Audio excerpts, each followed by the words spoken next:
There will be spoilers ahead. Lots of spoilers, so be careful, won't you?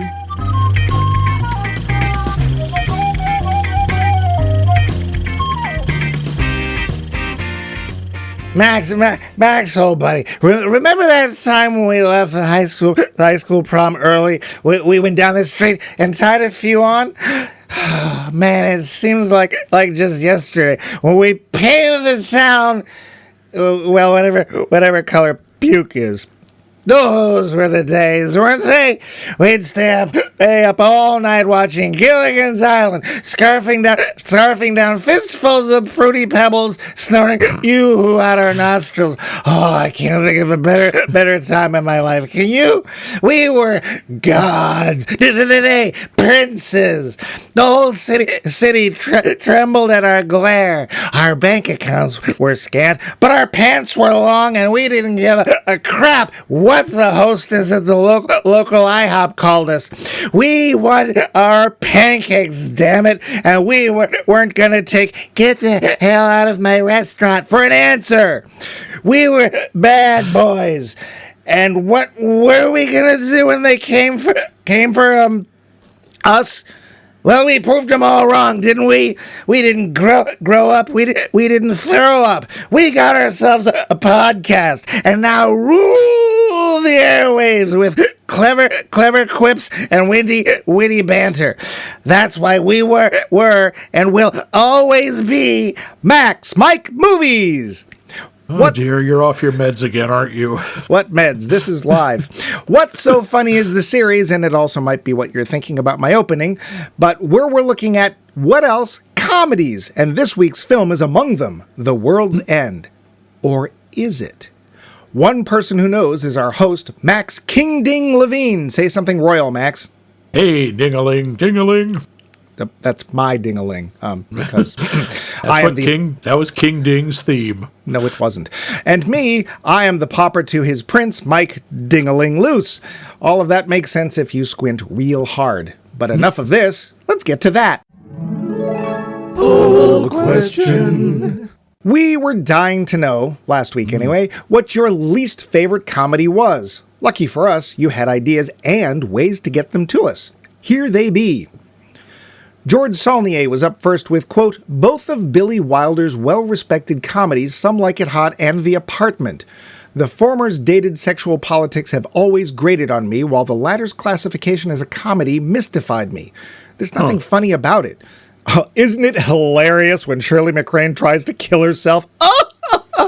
He's not wrong. Both remind me a bit of Shallow Hal, movies that want to say something positive about the issues they address while simultaneously mining them for humor. Just awful, end quote. Ooh, very interesting choices. Well, see our entire episode on Some Like It Hot in any case. But thanks, George. Mike Dans offered, quote, Super Troopers. I just don't think it's that great, end quote. Haven't seen it, but I take your word for it. Thanks, Weasel. Yeah, I know a lot of people liked it. That's not, what is Super Troopers? It's one of those cop parody, what's it? It's not based on Flying 911, is it? I don't think so. It's some group, I think, called Flying Lizard. They do that sort of comedy. Well, Adam Mark, longtime contributor to this and to listener mail, said, quote, I am told I am a hateful person, so this category is perfect for me. Your Highness 2011. I went in thinking it would be oh dear. I went in thinking it would be a fun romp parodying Lord of the Rings and D&D fantasy genres. It did have amazing talent in Danny McBride, James Franco, Natalie Portman, Zooey Deschanel, and Justin Theroux. It turned out to be a lowest common denominator stoner comedy with dialogue so predictable I began murmuring the next lines before they were spoken. That sounds right. A horribly lazy, phone-it-in comedy without a smile to be seen in the audience. I was so disappointed, I still remember it. End quote. Wow, that does not sound good. Thanks, Adam. Apparently Max agrees with you. Yeah, you're not wrong. The only thing I would disagree with is I don't think anybody found it funny. Yeah. Because that movie tanked hard. Besides, isn't Danny McBride the one who just went to jail for being a horrible human being? I don't know, but it would not surprise me in the least. That's Danny Masterson. That's who I'm thinking of from that 70s show. Never mind. I have no idea who Danny McBride is. So anyway, okay. Sorry, Danny. Nick Hoffman was a bit more broad with, quote, just about anything with Will Ferrell or Jack Black. That era of comedy just hits me the wrong way, end quote. Well, I can see that. That's a little harsh, though. I mean, come on, School of Rock is fun. I actually enjoy him in High Fidelity. See our entire episode on High Fidelity. I think he does a really good job in the new Jumanji movies. How about Kung Fu Panda? Kung Fu Panda, yeah. But that's okay. He's not for everybody. I'm sorry, Nick. You're wrong! No, what we'd like to say is thanks, Nick. Val Coons, producer, director, writer, and actor of that stunning podcast, Q Footstep, posted, quote, Oh, I'm stunned. So many. Dumb and Dumber was the first that came to mind. The Three Stooges in total. The Jerk. I could go on and on, but for your sake, I won't, end quote. First off, here are our entire episode on Dumb and Dumber. Still, I haven't seen one Three Stooges movie, but thanks, Val, I still probably won't. Derek Steele simply wrote, quote, Napoleon Dynamite. Damn it! End quote. Interesting choice. Thanks, Derek. P.I. Vote for Pedro. Yeah. Tyler Stewart was probably most broad with, quote, anything with public humiliation, end quote. Well, that lets out pretty much every teen comedy ever, and I can see why. That lets out about 90% of all comedy, I think. I understand where he's coming from. My partner also really can't stand awkward situations in films, so yeah. Thanks, Tyler. Keith Wright. Did we mention he's an actor in Q Footsteps? Well, Q Footsteps? That's my second favorite podcast. What's your first? Oh, why? Anyway, he is an actor in that podcast. Yeah. And he wrote, quote, I think both of the Ace Ventura movies. I never saw them, but every clip I've seen has not made me want to actually watch them. Jim Carrey has been funny at times, but usually it's just more of the same. Happy New Year, everyone, end quote. Well, thanks, Keith. To be fair, Ace Ventura, when it came out, got a black ball from all of the critics, so... Yeah. Jamie Kleinert's answer was, quote, the Austin Powers franchise. The first one was funny the first time, but it got old quickly. Mike Myers is great for comedy skits, but I don't care much for his long-form comedy, end quote. Well, there you go. Thanks, Jamie. See the, what was it, the Love something? The Love Guru. Yeah, see that. Maybe you'll like that. Don't. Ursula Murray Husted was next with, quote, I'm not sure a lot of people like it, but Revenge of the Nerds is an automatic hard no from me, end quote. Thanks, Ursula. Never seen it. Yeah, I have. I get where she's coming from. Didn't that, then begat more revenges of more nerds? The nerds went on revenge sprees for 4 or 5 movies, yeah. They're not just candy. Kate Potter, in what I think is her first comment to us, wrote, quote, I think so. My cousin sent me a copy of Napoleon Dynamite for Christmas 2004 or 2005, and I remember watching it and thinking, and? So many people thought that movie was hilarious, and it did absolutely nothing for me, end quote. 2 votes for Napoleon. Thanks, Kate, and welcome. Welcome. Watch out where the Huskies go and do not eat that yellow snow. That's the chant of all the folks up in frozen Canada, where Vince lives. It's the national anthem, actually. It's true. You just keep saying it over and over. It's the easiest one to learn ever.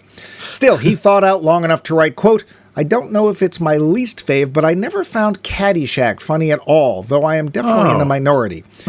Any Adam Sandler anything turns me off completely. I do like a lot of films no one else finds funny, but I am used to that, end quote. I do know that he never laughs bigger than at that king of comedy, Werner Herzog. I was going to say, wacky Werner Herzog. But what about you, Max? I know it was my question, but what comedy that seems to make others chortle with glee just turns you off? I guess it was, there are a bunch. I think it was the Jim Carrey's Liar, Liar. Oh, didn't that was just a really uncomfortable one. It's, again, I don't really like the uncomfortable situations. The other was Clockwise, which I can't say a lot of people think is that funny. It's a John Cleese movie. It's one of those everything goes wrong movies. I hate those. Yeah. I just don't like that genre. It just, ugh. It's the reason I can only watch one episode of Fawlty Towers at a time. Yeah. Really funny, exactly. But it's so concentrated. Yeah. What about you? What's the one that makes you go, meh? I mean, you're going to know where this is coming from. Anything with Ben Stiller or Owen Wilson, or if they're both in it, that's a double no. And quite honestly, mostly Adam Sandler. I understand his brand of humor, and occasionally he does things that are funny, But again, I think it was Jamie who says, I like him in small doses. Skits better than full-length movies. Like Stick Pin, he was brilliant. Stick Pin Quinn. Yep. Yeah, that's a I'll deeper. kill you right now. Remote control. There's a deeper. Yeah, very deeper. He's very hit or miss for me. Some of his I think are really fun, and some of them are just, give me something sharp so I can put my eyes out. I'll also say I totally get the Will Ferrell thing. I watched Anchorman at least once, didn't laugh once, just like Our entire episode on Anchorman. Did we do Anchorman? We did. I've seen it twice. I don't know. I love him, like, theoretically. It just doesn't seem to pay off for me for whatever reason. But as always, thanks for all your great answers. And this week, we can thank Adam Mark for giving us the suggestion for this week's poll question. We and he would like to know what film has the best final or ending scene. Let us know in ways that will surprise you. What won't surprise you is that trivia is next. The facts. Spoiler. Okay, major spoilers here. That's why we had that alarm thingy. Big spoilers. Yeah. Honestly, there's no way to talk about this movie without doing so. So if you haven't seen the film and are thinking you might like to, we can hold off no further. Here be spoilers. Budget, $20 million. Oh, man, you ruined it. You didn't see that twist coming. They paid to make the movie, huh? $20 million. Good. Yeah, right. Yeah.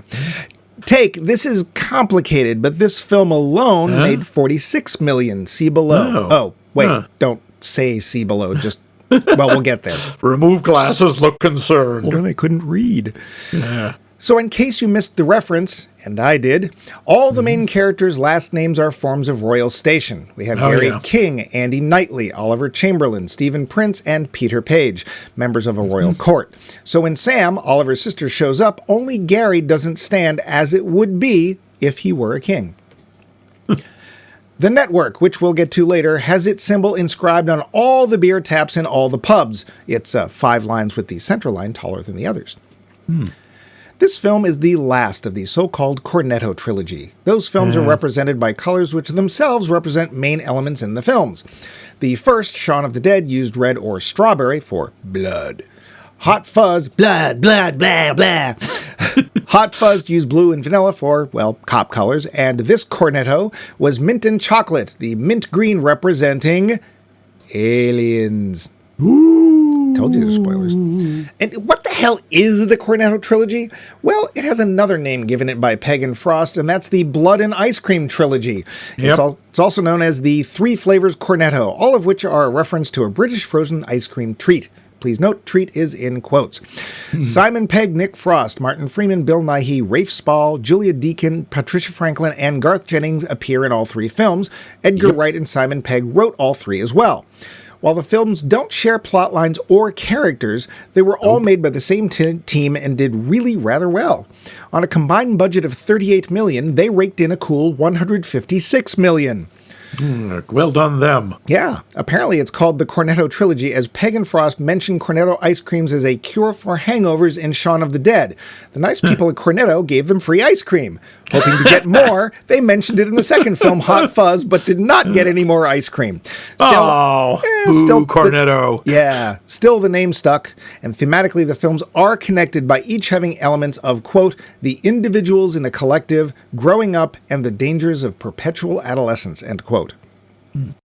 If you look carefully, and I didn't, all the cars parked in the lots are the same make and model, the Vauxhall Ampera.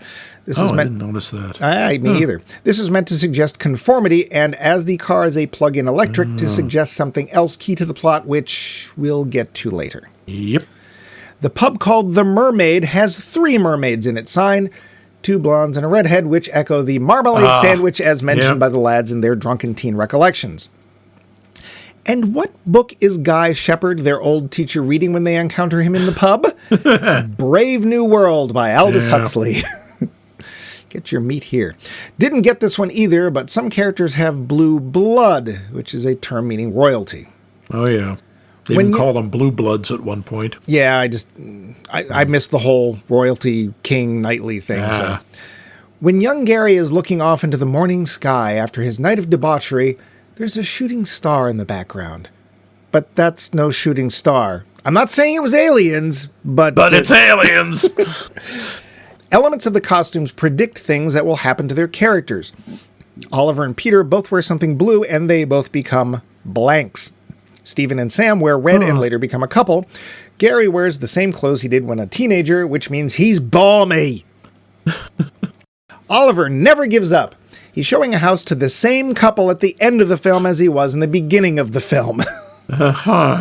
Yeah, and likely so much more, but that is a lot. Max, do you have any trivia you want to throw in here? I was just like Bill Nighy. I only noticed that Bill Nighy was one of the ones in all three movies. Even in this one, he only appears as a voice. That's okay. Bill Nighy's always fun. Bill Nighy is awesome. I believe we should bring him up as often as possible. The two roles I know him best are as the oldest vampire in Underworld and as is it Davy Jones in Pirates of the Caribbean 52? Or is it? Yes. Yeah. And you can't see him much in any of these films, but he's just got this great presence. We like Bill Nighy a lot. And apparently has a good sense of humor. Mm-hmm. Well, might we get to the plot? Oh, sorry. I also did want to point out... I guess not. Mad Basil. Did you recognize him? Yes. Oh, my God. From both Game of Thrones and Harry Potter. Harry Potter. Yes, that is David Bradley, a.k.a. Walder Frey and Mr. Filch. No stay for a red wedding. Yeah. All right. Let's get to that plot. Yeah. Gary King and his mates Peter, Stephen, Oliver, and Andy were thick as thieves in high school. Their last outing as lads was to try and complete their hometown's Golden Mile, drinking 1 pint in each of 12 pubs more or less connected along a route. They never quite made it, with various friends dropping out for different reasons along the way. Still, it was the best day of Gary's life, and to him seemed a promise of even better things to come. Sadly, it did not turn out that way. Everyone moved away, became more or less successful, grew up. Except Gary. As a sort of last-ditch effort to reclaim some of the power he possessed in high school, Gary cajoles, lies, and begs his mates to all get together to finally complete that Golden Mile, this time for sure! And so they start. But things, besides being awkward and cringy, are not at all what they seem. In one pub, Gary's had enough with his mates' whining and lack of enthusiasm. When he goes to the men's room, he sees a local lad, tries to start talking to him, and eventually ends up fighting him. But he's not a local lad. He's some kind of, here it comes, spoiler, alien robot. Utterly stunned, Gary manages to show his friends the evidence and suggests that if they just keep going as they were, acting normal, they'll be able to get out of town safely. Of course, that simply won't do. A couple more pubs down the mile, the local aliens catch on that they've been found out and start chasing our group down. Gary, trying to stick to the original plan and keep his mates out of trouble, leads from pub to pub while the aliens try their best to get a hold of the boys and just explain their side of things. See, this isn't an invasion exactly. It's more a kind of intervention for a race of bad behaviorists, meaning us. The galaxy wants to welcome us into their bosom, which sounds weird, but see, we're really just the least civilized of the known worlds. Wouldn't it be nicer if we were just all forced to get along? Well, Gary doesn't think so, and neither do his friends. The World's End was the last pub in the Golden Mile, but is it as much a portent as it seems? Stay tuned, true believers! The film. So, Max, usual question. Yeah. Did you see this when it came out? Yes. I did. I'm not at all surprised. I'm assuming you saw... I love the Cornetto Trilogy. You saw the whole thing, right? Whole thing. Even though, Shaun of the Dead, it's a zombie movie, and zombie movies freak me out. It's so much fun. Yeah. Hot Fuzz, I think, is the most laugh-out-loud funny of the three. It's also the one that did the best, as it turns out. Wouldn't surprise me. Yeah. But, I saw this when it came out. Yeah, you did not? This is the first of any of the Cornetto films I've seen. You've never seen any of them? No, okay. I knew of them. And I do like Simon Pegg and Nick Frost, as we said last week. They're the cutest couple ever. They're adorable.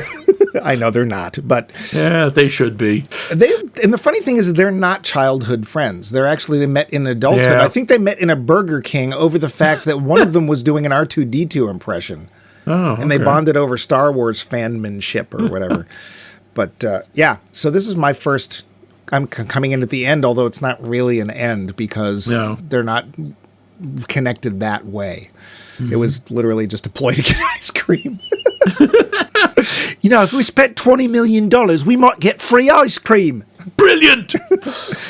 Do you want to talk about that? Sounds like something you and I would do, yeah. And that's why I like Simon Pegg and Nick Frost. It reminds me of us. It's like they're two really best friends. You can tell. Mm-hmm. Although we have our moments. Yeah. You want to talk about the cast? Sure. Where would you like to start? Well, might as well start at the top. You know, Simon Pegg and Nick Frost. I think Simon Pegg's terrific. He's found success in a lot of more mainstream stuff. I mean, he's been in both the Star Wars and the Star Trek universe. Bigger part in Star Trek. He was the new Scotty for, 3 movies? Well, you can actually see him in Star Trek, whereas you can't in Star Wars. No, he's there. He's just under 20 pounds of latex and CG effects. Yeah. But I've always liked both of them are just so darn likable. Yeah. They're really good at that, even though in this movie in particular, Pegg plays a very irresponsible, obnoxious character. He still has a real tragic streak to him, and you can sort of understand the charisma he had that drew the others to him. He was the daring one. He was the one that, no holds barred. He would jump off things and do things you weren't supposed to. He peaked in high school, which is a thing. For a comedy, I found him an amazingly complex character. Because on the one hand, I have a note that says he's like a Shakespearean spirit of some sort, right? He's almost not real. He's kind of Peter Pan in a way.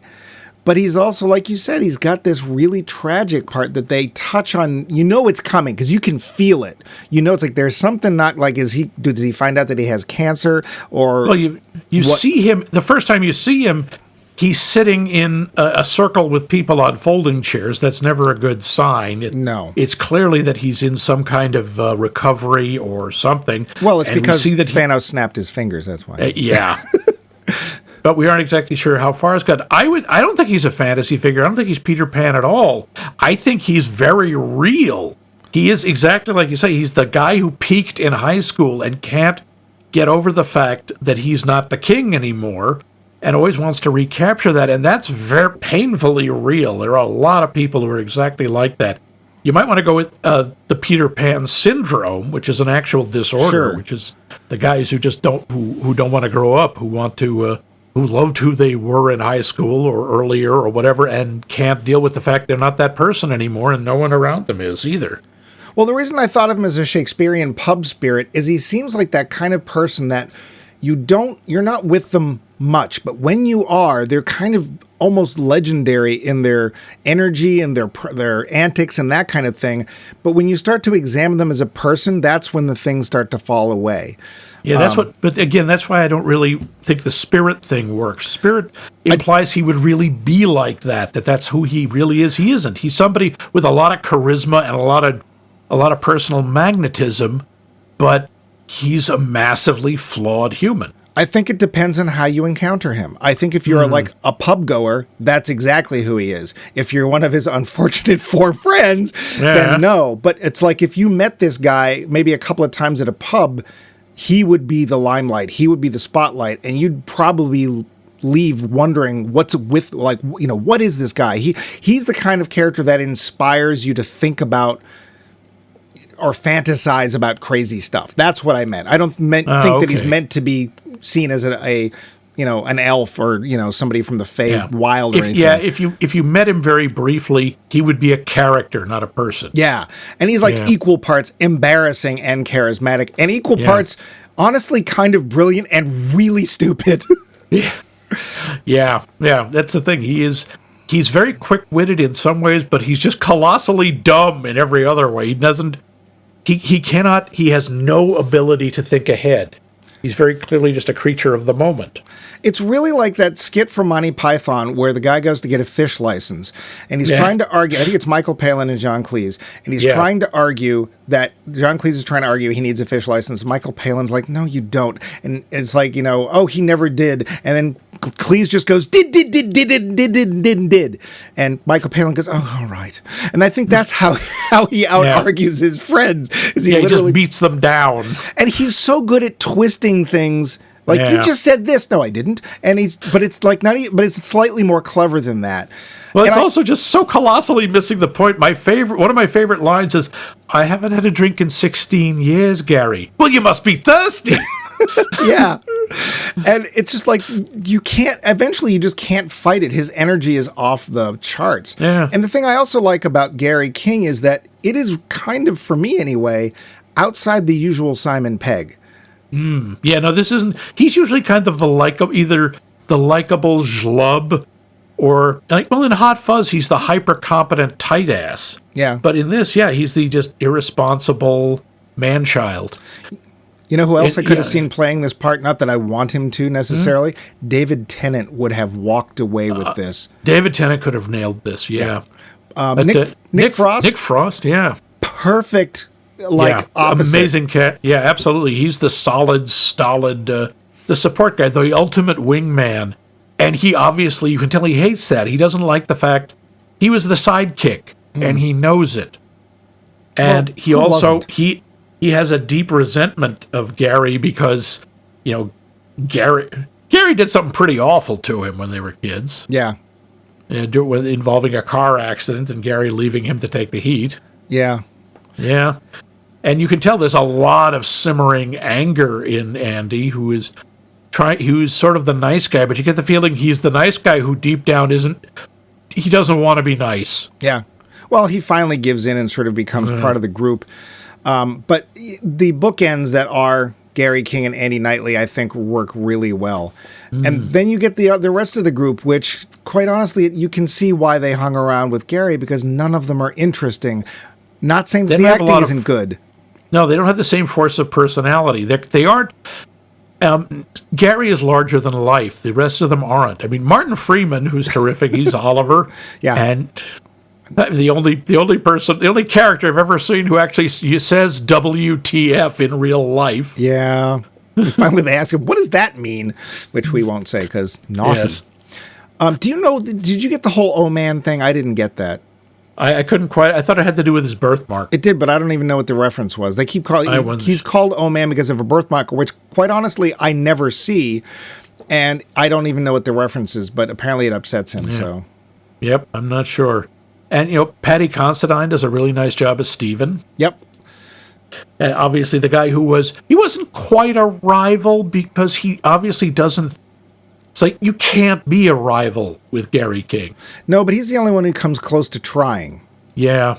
And of course, they both were interested in the same woman, Sam, right? Who was Oliver's sister, and is played by Rosamund Pike. Yes, who is always a lot of fun. And I know her from something, and I can't. Her from everything. She's been in all this stuff. You would go, oh, that was her. Yeah. Yeah. She was in Pride and Prejudice with Keira Knightley. No. She was in Doom, for God's sake, with The Rock. No. She's been in a bunch of stuff. Well, I'm sure I've seen her before. Yeah. She has very little to do, to be fair. This is, quite honest, this is a guy buddy movie, so I get it. It's very much a buddy movie, yeah. I actually appreciate that when she is on screen, she is in control of herself and of even Gary. She fends him off. However, he does have one of my favorite lines in the film, which was, "We'll always have the disabled, though, won't we?" That's because when they were teenagers, they had sex in the handicapped bathroom stall. Yeah, and of course he's got it all wrong, and so whoa, what if we had got together? And she's like, no. He said, you were never boyfriend material. It never would have happened. You were a lot of fun, but no. Yeah, and then we got somebody playing Peter, who I don't see in the list. I don't remember. Yeah, I can't. Honestly, he's been in a bunch of stuff. He's one of those British actors who tends to play a clerk or Bob just Cratchit. some guy. Yeah, he's very Cratchity. He is Cratchit-esque, to be honest. Yeah. God, I always forget. It's Peter, isn't it? Yeah, yep. Peter Page. Yeah. And which doesn't sound at all like a Marvel superhero from the 60s. Yeah, Peter Page. A guy named Eddie Marsan or Marsan. Yeah. And I couldn't tell you what else he's been in. I know he's been in a bunch of stuff, but he tends to be a background character. Yeah. We talked about David Bradley, who is also not there very much, but David Bradley is You always pay attention to him when he's on screen. Yep. Strangely, we have Pierce Brosnan. Yes, it's like, hello, I'm Pierce Brosnan, and I'm in this movie. Like, okay. Yeah. He plays Mr. Shepard, who is their old high school teacher, who is, now an evil alien robot. And probably the one that's the hardest to tell has changed. Yes, because you get the feeling that's exactly the way he talked, and the way they respond to him is like, yes, it's exactly the same way he was before. They're not even sure. And yeah, it's not until his eyes start glowing that you're actually totally sure. Yeah. So I'm going to say there's really not a weak performance in the bunch. It's really centered on the 5 friends, and they have various levels of parts. Probably the top are going to be Pegg and Frost, and then the guy playing Steven comes in third because of the bit with him. And they actually give him a nice little sort of arc where he's like, hey, Sam, I'm still in love with you, and I really wish I'd said something back in high school, but I didn't. Yeah, it's like, dude, read the room. This is not the right time. No. So, yeah, good performances and in some cases surprising ones. Again, I think Pegg is really stretching himself here, and he's a lot of fun. He's kind of like that kind of guy that you kind of wish you knew, and then you realize maybe you didn't. He's the kind of guy you wish you would run into at a party, but you wouldn't want him to know where you lived or what your phone number was. Yeah. Because he would be hitting you up for money or a ride or God knows what. Yeah, I read an article once written by a guy who was literally somehow invited to go out in the town with Bill Murray. And that was apparently quite the experience because Bill would just go places and just start talking to people randomly, and you never knew where you were going to end up or if he was going to leave you somewhere because he might just do that. And that kind of reminds me of this. But actually, the group and the opening of the film kind of reminded me of another British film. Did it remind you of any other British film? Not off the top of my head. Reminded me a lot of The Full Monty. Oh, yeah, I guess. There was the same thing, the sort of central charismatic character, the chunky best friend. Yeah, and the other guys, which admittedly weren't high school friends, but they were trying to get together to do something crazy that just might work. Yeah, but the thing is, they're trying to get together to do something that would actually help them. Right. It's not like trying to recapture old glory. That's what Gary's trying to do, and he's just roped them all in. I think it's a little different, but I can definitely see the parallels. And again, it's in a little nothing British town. Yep. And unfortunately, we did just lose Tom Wilkinson, who was one of the actors of that. If you have not seen The Full Monty, it's actually a really fun film. It's charming. And it's kind of affirming because these guys end up doing a striptease, and one of them is built for it, and the rest of them aren't. And it's kind of a nice show of support and bravery. But yeah, that's that movie. This movie. Yeah. This movie... when you first saw it, were you expecting what was going to happen? No. This movie changes direction twice, very hard. Yeah. I mean, we start out and it's like, oh God, this is like, the former high school friends dealing with Arrested Development and growing up. And then suddenly it's science fiction apocalypse movie. Yeah. And there's some horror too. Yeah. I mean, some of this stuff is really disturbing. Mm-hmm. The whole thing with they realize almost all the people in the town have been replaced by these, what they end up calling blanks. Because they keep calling them robots, and the robots get offended. Yeah. Because robot is from a Czech word meaning slave, which we now know from watching this movie. Oh, I actually knew that, it's also true. Yeah. But so they try. He's a blank. She's a blank. Okay, we'll call them blanks. Yeah. Yeah. Well, they keep trying to come up with names, but of course they're about 6 or 7 pubs in at that point. And so they're very drunk. Yeah. No idea. Like when the fight was coming in the bathroom between Gary and the young guy, I was like, oh, God, he's going to get the crap beaten out of him. This is where we're going to find out what's wrong with Gary. Oh, maybe he's got 10 days to live or something. Oh, the head came off. It's like, and he's blue. The blood's blue. What's happening? Yeah. Here's the thing.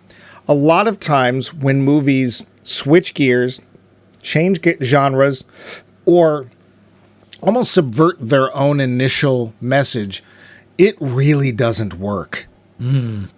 What do you think about this time? It's funny. It's one of my issues with the movie. The first change of direction, like where we find out that it's science fiction, I think that works. Yeah. I think that's great. It's at the end when suddenly it's a post-apocalyptic movie for 10 minutes. Yeah. I found that jarring and strange. I respect it. Sorry to interrupt, that's but all right. I respected it. It's like, okay, they took a chance. They actually went for something different. For me, I'm not sure the ending works. But the rest of it, yeah. And here's the thing. This is the part that actually almost supports my little Shakespearean pub spirit theory, which is that in the end, the the two friends, because two of them have been turned. Well, no, three. No, there are three. Three are still human. One of them is still selling real estate. Even though he's a robot with half his head missing. Well, he put a volleyball on top of that. So, the two of the friends, one of them is Nick Frost's character, Indy Knightley, doing the whole, back in the before times, he's doing telling the road warrior. Yeah, he's telling the Beyond Thunderdome story to the kids. Gary has basically decided that he is not going to change, and he's somehow gathered a group of robot adventurers, and he is their king, and he goes to a pub to do something. I don't know what. He wants to get a drink. Yeah. You're droids. We don't serve their kind here. Yeah, pretty much. It's not just he gets a pack of robots. At one point, they encounter robot duplicates of their young selves. Right, and that's who he gets. And he destroys the version of himself. As he should. And he keeps the other four with him. So, yeah, he literally nope, I'm going to just be the same person except in a post-apocalyptic white nightmare. And that's the thing about this movie that when I started looking more into it, that I was more impressed by. So the thing you just said, he destroys the younger version of himself. If that's not a really interestingly thought out symbol, I don't know what is. Yeah, I do like when he first...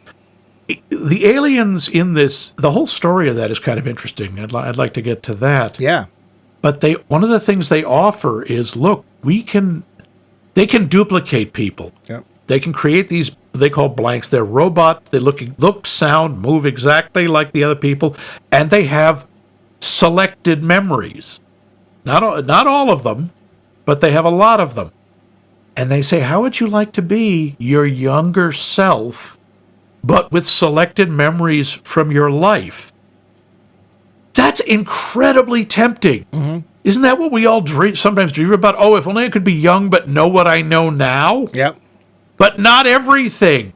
What if you could just have the useful stuff and have all the cynicism or whatever the world has pounded out of you gone? My God, that would be tempting. Of course Even Gary, when he looks at himself, he sees the young version of himself as the robot, just goes, oh, God, I'm so cute. Yeah, I will admit the young Gary, to me, does not look like he's going to grow up to be old Gary. But he doesn't look like a young Simon Pegg. No. I mean, and apparently really he was an inch and a half taller than Simon Pegg. So Simon's wearing lifts. There is stuff like that I like in this film. There's a lot of little symbols thrown in that shows that the writers were really thinking. I did not notice the mermaid sign having the marmalade sandwich, but of course... I didn't either. I didn't notice the network. So the network is the name of the alien presence that's basically come down and said, oh boy, you guys need a timeout, maybe a permanent one. That's the thing. They're not evil in that they aren't. Well, they're not. They don't think of themselves as "Waha, we're conquerors. We will subjugate you, puny humans." It's like, oh, we're here to help. We want everyone to get along and be, harmonious and productive and nice. And okay, if we have to kill a bunch of you, and if we have, honestly, that is a really disturbing invasion image. It's not invasion, it's hegemony. It's taking over by controlling the culture. Well, but even just sort of sanding off the more, shall we say, interesting parts. Yeah. And what Gary points out in a sequence I'm going to come to in a second, but when he points out to the aliens is what's your percentage of people that are blanks versus the real people left in Newton, whatever it is that he comes from? And it was 5%. There's like 3 people. And he says, yeah, Mad Basil and the Shifty Twins. And Mad Basil, of course, is the, tinfoil hat wearing conspiracy theorist who, of course, turns out to be right. He was completely right. I mean, he drinks out of a bendy straw for actually perfectly logical reasons, it turns out. Yeah. No. And I even has a running gag of, and don't ask me what happens to the ones they take away.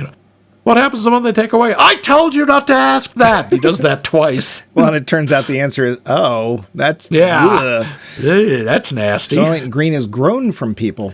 Yeah. So that sequence where Gary's standing up to the network, I don't know if they did this on purpose, but all I could think of was, what does God need with a spaceship? Except kind of just as dopey, but working better. I guess, except I have to say it was a remarkably unconvincing speech. Well, except that Gary is using Gary word foo on the network the way he uses it on his friends, and it kind of works. He is that's the thing. Gary is a master emotional manipulator. Yeah. He really knows how to push everyone's buttons. That's one of the other things I like about the way they integrate the science fiction they still have the story of who he is. When at one point they're in this place called the Smokehouse, and they're trying to figure out, how do we know we haven't been replaced? Yeah. And all the examples, he said, because the blanks are all physically perfect, they don't have any of the scars or the tattoos. And when he's pointing, each one of them, like, here, show this scar that I gave you.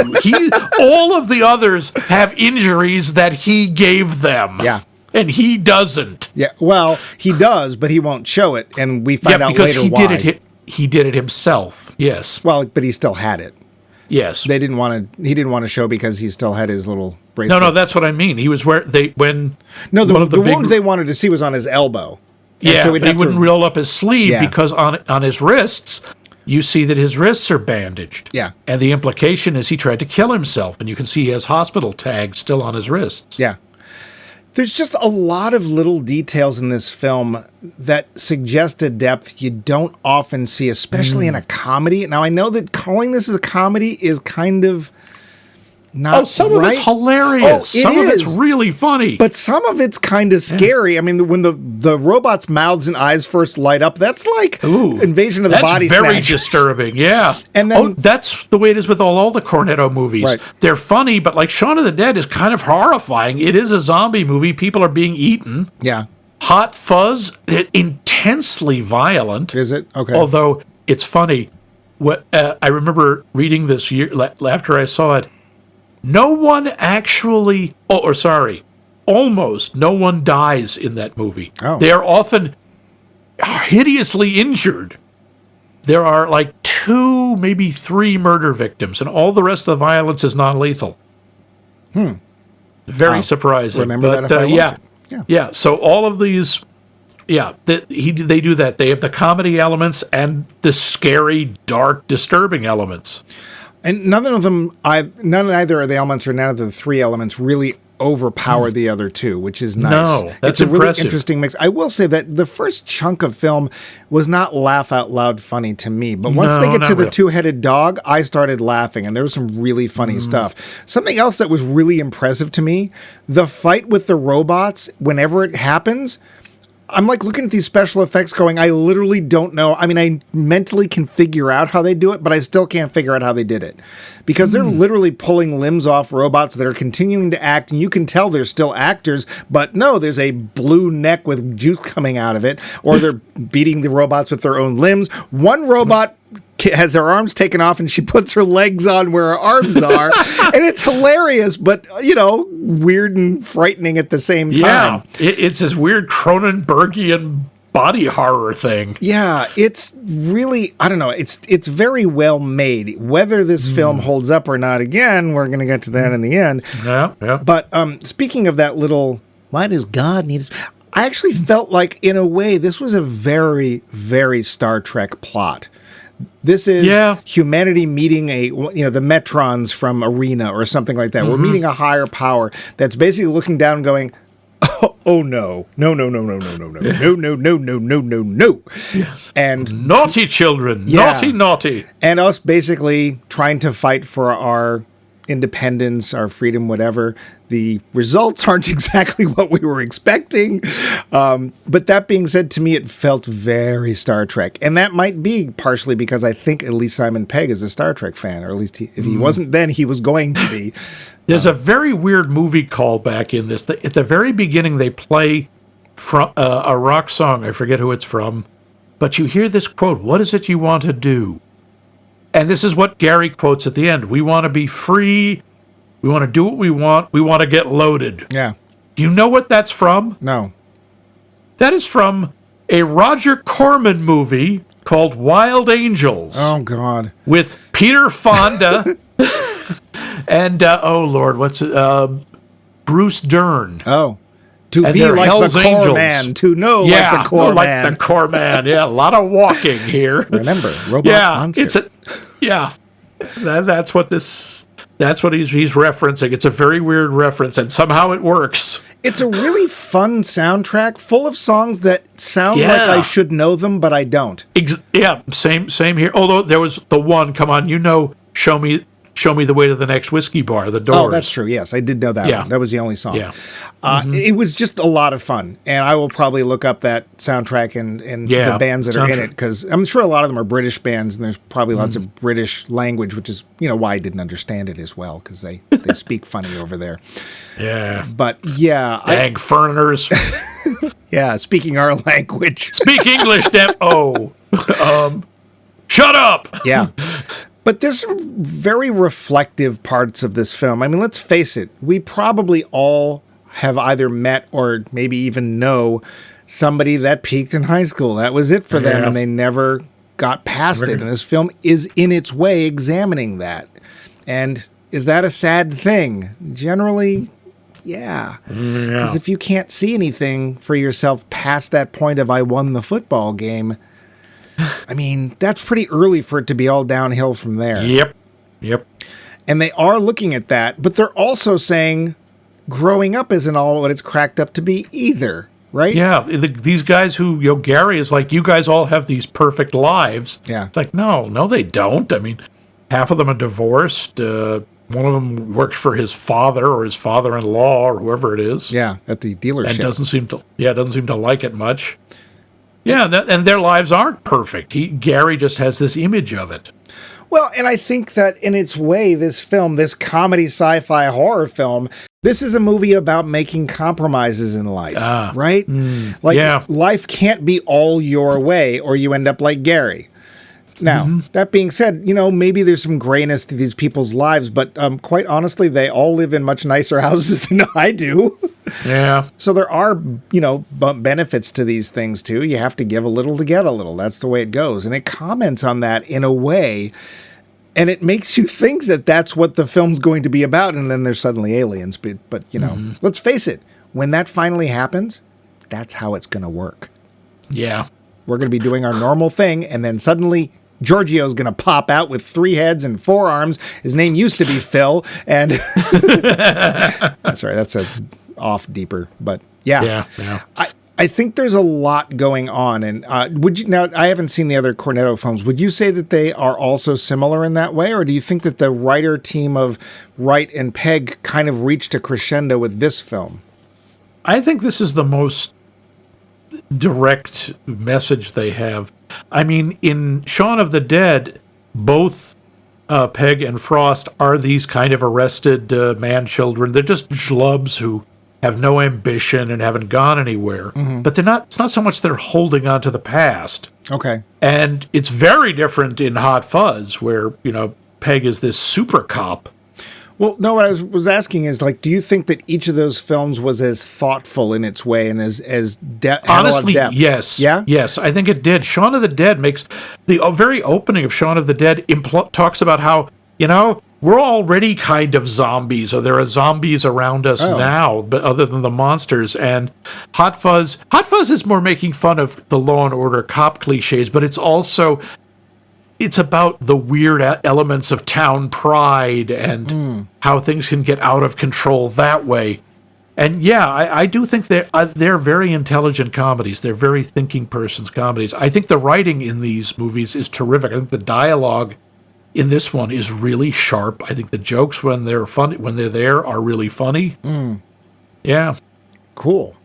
Well, what other notes do you have before we get to the point of all this? Sounds great, but let's face it, these films don't always hold up. Sometimes it's great the first time, and then, and it has been 10 years. What other notes have you got before we get to that part? That's most of it. I mean, like I say, the movie goes for 37 minutes before we hit science fiction. Yeah. And it goes for an hour and 40 minutes before we get post-apocalyptic wasteland movie. Yeah, let's talk about the pacing, because quite honestly, it's just short of 2 hours. I did not feel any kind of slowness at all. I think it moves along beautifully. The cuts are really sharp, really quick. None of the scenes drag. No. I think the pacing's terrific. Even when it gets to the points where we're finding the really sad part of Gary, and Gary's having to finally confront who Gary really is, it doesn't they don't take too much time with that, which is good, because this is meant to be a comedy. Yeah. Sort of. But let's get to that part. Yeah. The finish. So Max, what is this thing? You don't know me. Yes, I do. You're right. Maybe there, you're the Mike. one. Maybe you're the one with a problem. You ever think of? Is that your final vote on the film? No. I like this film, although I do find the ending a little weird. I find the ending kind of out of left field. Again, I respect the experiment. But for me, it kind of shakes it a little bit. Well, in what way? I mean... It's like, okay, I was starting to... we have the big explosive finale, then we have sort of, here's what happened next. It's like, the whole world changed again. Not only now we know they're aliens, but when the aliens leave, and they do, Gary somehow explains that humans are... I'm sorry, you're going to have to bleep this, but as he says, we have the right to be f***ups. So why don't you f*** off? Too late. And they learned that man was a feeling creature. Oh, God. Yeah. Yes. Thank you. I'm Peter Graves. And then suddenly it's like, by the way, all our technology stopped working. Yeah. And we went back into the Dark Ages, as he puts it, although I think he meant they went back to the Stone Age, basically. Kind of. And everything, it's like suddenly, this is a whole other story. Suddenly... The thing that's kind of fun about this movie is it's this very small scale. It's all one little town in the middle of nowhere, England. And suddenly this is a global story about how the whole world collapsed. Yeah. And again, I respect the attempt. For me, it kind of shook me out of the movie. What did you think? This is your first time seeing it. This is my first Cornetto. It's not my Your first British Cornetto? ice cream, which, yeah. Yeah, well, they're good at other things. Yeah. So you didn't know what to expect. You didn't know there were going to be aliens. You didn't know there was going to be all of this. No, I honestly thought the kid was going to beat the crap out of Gary, and something sad was going to happen, and his friends were going to rally around and boister his, sorry soul or blah blah blah. I had no idea the head was going to fly off and blue blood was going to pop out. I was as shocked as Gary was when that happened. Okay. And not that I was sort of leaning back and getting comfortable, but I really did sit up and take notice and go, wait, what? When that happened. Yeah. I really like the depth of detail in this film. Like, I didn't notice the Vauxhall's cars, but like the fact that they don't care whether you notice or not, it's just like there's little hints in places that stuff's coming. I like the fact that the mermaid has 3 mermaids, and there's 2 blondes and a redhead, which, the marmalade sandwich. Watch the film, folks. I liked the fact that we've got Simon Pegg really stretching his limits and becoming this really charismatic, embarrassing character that we kind of can't look away from.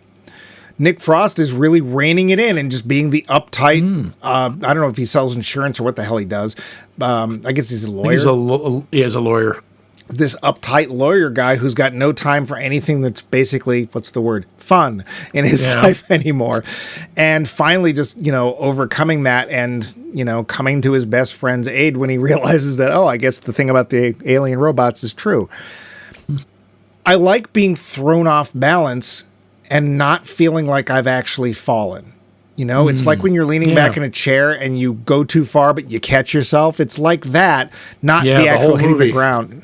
Yep. The end of the film, the only thing I have against the end of the film is I kind of now want to see the sequel. That's the thing. That's what the frustrating part is. Like, now I want to see more. You can't just stop and leave this. Well, and I could totally see them having made 3 films based on these characters. I could totally see a high school film made with the 5 Musketeers, right? Because their hijinks in their youth when they were all into it and stuff could be a lot of fun. I could see the middle film where, you know, Gary goes off and does whatever Gary does and the other kids start to lose that energy, that sense of adventure and stuff. And then the final film where, oh no, Gary, poor Gary, wait, blah, blah, blah, aliens! You know, should it have been stretched out? I don't know, but I could see, because there's enough written here and the characters are also detailed but not over-explained enough that you're wanting more. I could see them either, and again, Warriors of the Wasteland. Maybe Gary goes off to Dark Tower, Stephen King's book, who knows? But I wouldn't say this is like a favorite comedy, but I ended up really liking it, and I really appreciate the craft that went into this film. It's not really well made. It is not just a comedy. There are some scary parts, there are some science fiction parts, but the parts that made me laugh really made me laugh, and I appreciate it no matter what. But you know what else I appreciate? What's that? Answers to our poll question. Yes. And we would like people to answer, what film has the best final or ending scene? And how can you tell us, you might ask? That's your cue. Line. Kristen's, honey, we're filming. Oh, what? Yeah. Yes, you can. Why, you can write to us at... Yes, I'll take over, honey. Just sit down. Okay. Have a milk. You can write to us directly. Can I have some saltines?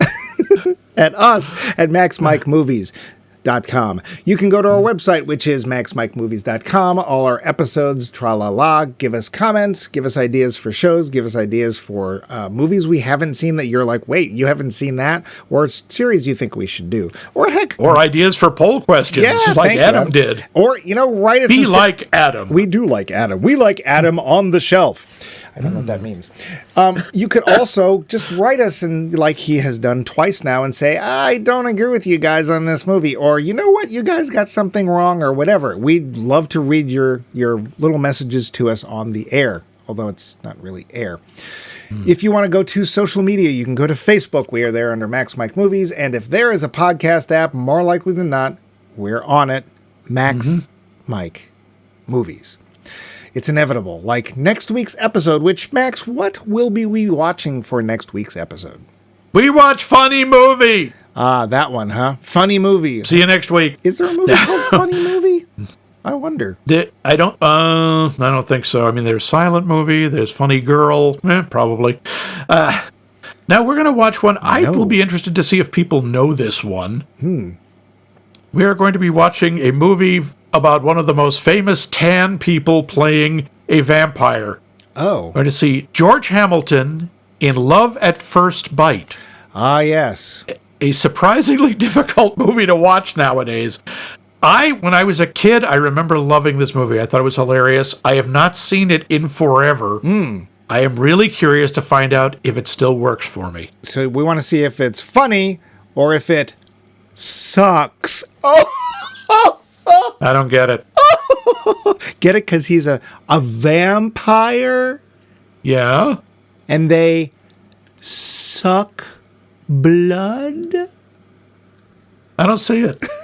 Of course you don't. You probably won't see the movie either.